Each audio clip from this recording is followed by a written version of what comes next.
Pharynx is the most important part of tunicate body organisation, क्योंकि इनमें सबसे बड़ा फेरेंक्स ही होता है और उसके साथ एसोसिएटेड कैविटी जो एट्रियम प्रेजेंट होती है, जो कि फेरेंक्स को लेटरली डॉर्सली कवर किए हुए होती है।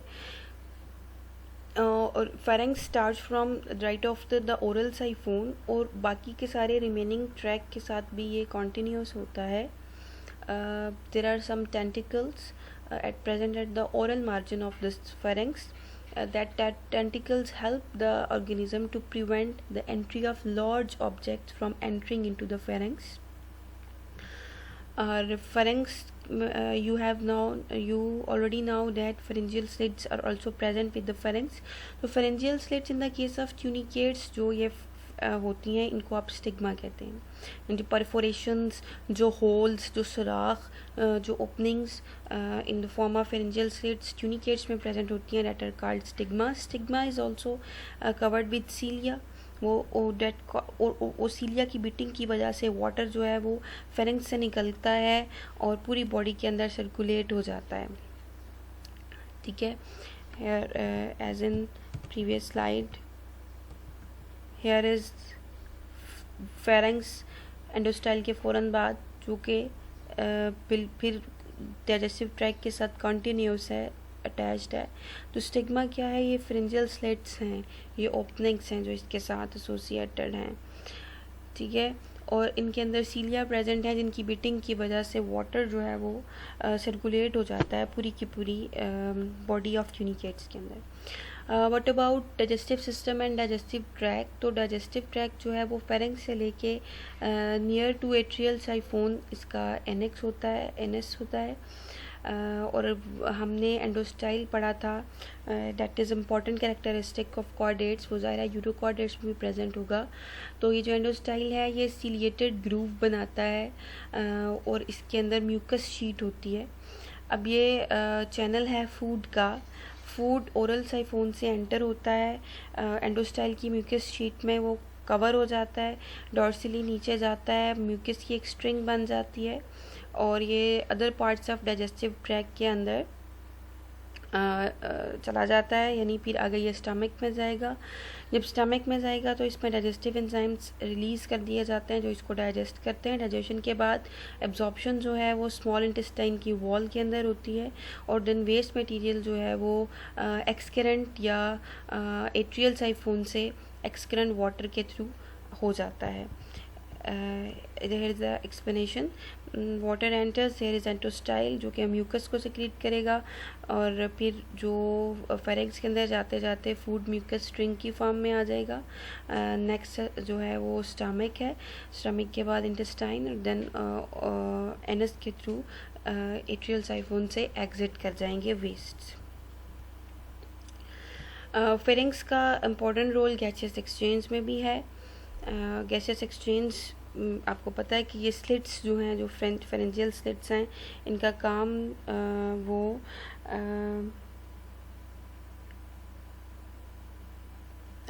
फेरेंजियल स्लिट्स का काम गैसियस एक्सचेंज भी है। जी, हार्ट की बात करें या अगर हम सर्कुलेटरी सिस्टम की बात करें तो सर्कुलेटरी सिस्टम जो है इनका, यानी इनका जो हार्ट है वो फेरेंक्स की बिल्कुल बेस के ऊपर प्रेजेंट होता है। दो वेजल्स हार्ट से निकलती हैं, एक वेजल जो है वो इंटीरियरली मूव करती है और दूसरी पोस्टीरियरली रन करती है।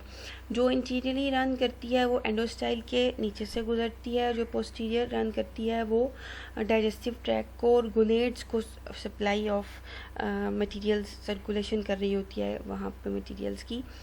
अब एक चीज़ जो ट्यूनिकेट्स में बड़ी यूनिक है इनके सर्कुलेटरी सिस्टम में, वो ये है कि ट्यूनिकेट्स का सर्कुलेटरी सिस्टम जो है उसमें ब्लड फ्लो यूनी डायरेक्शनल नहीं होता।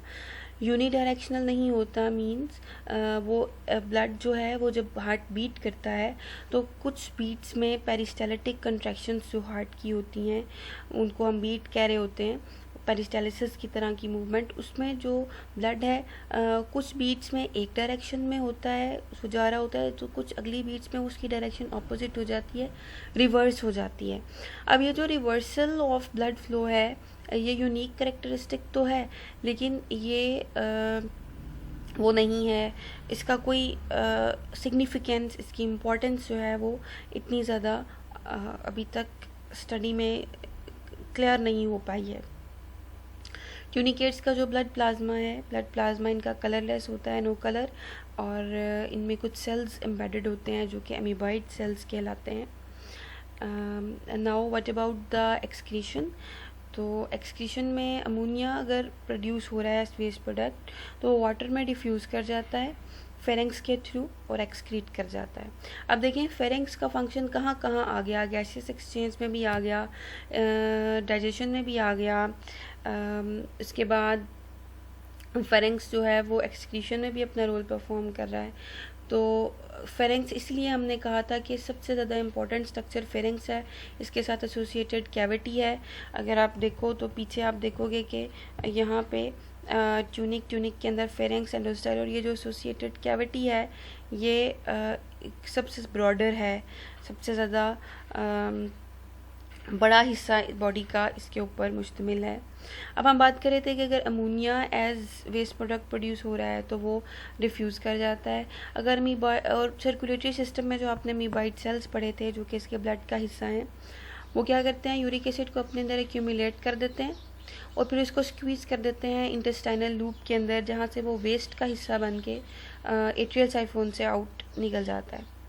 इसी तरह से पाइलोरी ग्लैंड्स जो हैं एसोसिएटेड विद इंटेस्टाइन, इनके बारे में भी there is a concept that they have some excretory function too. तो अगर हम बात करते हैं अबाउट मेंटेनेंस फंक्शंस तो वो हमारे कंप्लीट हो चुके हैं। मेंटेनेंस फंक्शंस के बाद हम रिप्रोडक्शन एंड डेवलपमेंट को स्टार्ट करते हैं।